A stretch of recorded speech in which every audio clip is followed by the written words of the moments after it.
amaan ku baaqaya in wada hadallada Soomaaliya iyo Somaliland aan dardargelino waxaan ku soconnaa muddo 30 sano ah hadda oo ummadda Soomaaliyeed uu waqti badan ka lumay gaar ahaan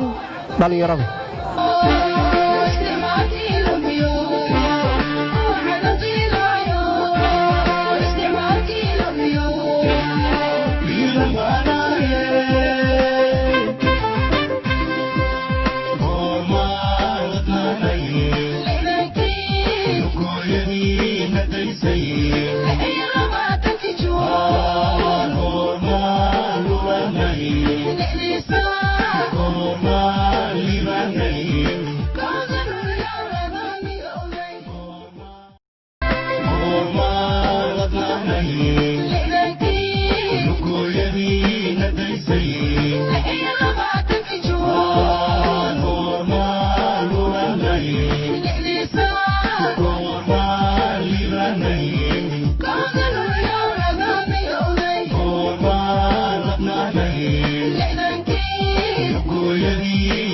Say